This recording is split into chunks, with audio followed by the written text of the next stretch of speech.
വെറുതെ കപ്പ പുഴുങ്ങിയതുപോലെ ഇങ്ങനെ ഇരുന്നിട്ട് കാര്യമില്ല. പുതിയ അധ്യയന വർഷം ആരംഭിച്ച് പുതിയ സ്കൂളിലേക്ക് പോയി ഒരുപാട് കാര്യങ്ങൾ പഠിക്കാനുണ്ട്. അല്ലാണ്ട് ഇവിടെ ഇങ്ങനെ കുത്തിയിരിക്കാതെ വല്ലതൊക്കെ എടുത്ത് വെച്ച് പഠിക്കാൻ നോക്ക്. എന്റെ അമ്മേ, അപ്പുറത്തെ ചേട്ടനും ചേച്ചി എന്ത് ഇടിയാണ്, നിങ്ങൊന്നും കാണില്ലേ? ഒന്ന് പോയി നോക്കിയാ ചേച്ചൻ എവിടെ ഇരിക്കണത്? അച്ഛനും ഒന്നവിടെ പോയതിന്റെ വഴക്കാണ് നടക്കണത്. സംശയം. ഓ, നീ നിന്റെ കുഴപ്പം കൂടിയുള്ളു. മൊത്തത്തിൽ സംശയമാണ്. ഒരു സംശയം ഇപ്പൊ അവിടെ നടന്നോണ്ടിരിക്കുന്നത്. നീ ചോദിക്കട കൊച്ചെ, നമ്മുടെ വീട്ടിൽ എത്ര? നീ എന്താടാ ഇന്നലെ ഇങ്ങോട്ട് പ്രസവിച്ച് ഇങ്ങോട്ട് വളർന്നു വന്നാണ്? ഒരു 4-5 കൊല്ലം ആയില്ലേ നീ ഇവിടെ കഴിയാൻ തുടങ്ങിയിട്ട്? ഈ വീട്ടിൽ എത്ര പേരുണ്ടെന്ന് നിനക്ക് അറിഞ്ഞൂടെ? ഞാനുണ്ട്, വട പുഴുങ്ങിയതുപോലെ നിന്റെ അമ്മയുണ്ട്, പിന്നെ അവളുണ്ട്, നീയുണ്ട്, 4 പേരുണ്ട്.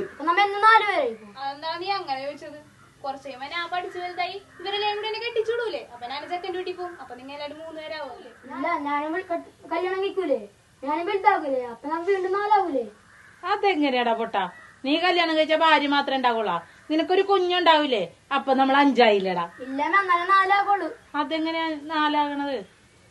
അതെങ്ങനെയാടാ? നമ്മൾ 5 അല്ലേടാ? ഇല്ല, എന്നാലും 4 ആകുള്ളൂ. അതെങ്ങനെയാടാ 4 അച്ഛൻ തട്ടി പോവൂലേ? നീ വെട്ടി വിഴുങ്ങി കൊടുക്കടി. കപ്പ പുഴുങ്ങിയതും മുട്ട പുഴുങ്ങിയതും മേത്തപ്പഴവും ആ പാലും എല്ലാം കൂടി അവന്റെ എണ്ണാക്കിലേക്ക് കൊടുക്കുക. അവൻ പറഞ്ഞിട്ട് പോയത് കേട്ടില്ലേ?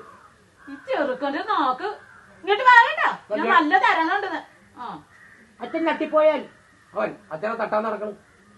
നിങ്ങളതൊന്നും കാര്യാക്കണ്ട. പിന്നെ അവൻ പറഞ്ഞ പോലെയൊക്കെ സംഭവിക്കാൻ പോകുകയല്ലേ? ചെറിയ വായിൽ വലിയ ഉത്തരം പറഞ്ഞവനാണ്. ഇനി അതുപോലെയൊക്കെ തന്നെ സംഭവിച്ചാല. ഇനിയിപ്പോ ഞാൻ ചത്തുപോയി, നീ എന്ത് ചെയ്യും? അങ്ങനെ അഥവാ സംഭവിച്ചാലും നിങ്ങൾ വിഷമിക്കൊന്നും വേണ്ട. ഓ, ഞാൻ വേറെ കല്യാണം ഒന്നും കഴിക്കൂല. പിന്നെ നീ എന്ത് ചെയ്യും?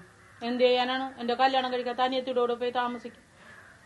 ഇനി അഥവാ നിങ്ങൾക്ക് വരും ഞാനാണ് ആദ്യം ചത്തുപോണെങ്കിൽ എന്ത് ചെയ്യും? ഞാനും അങ്ങനെയൊക്കെ തന്നെ ചെയ്യും. എന്ത് ചെയ്യുന്നു? കല്യാണം കഴിക്കാത്ത നിന്റെ അനിയത്തിനൊപ്പം താമസിക്കും.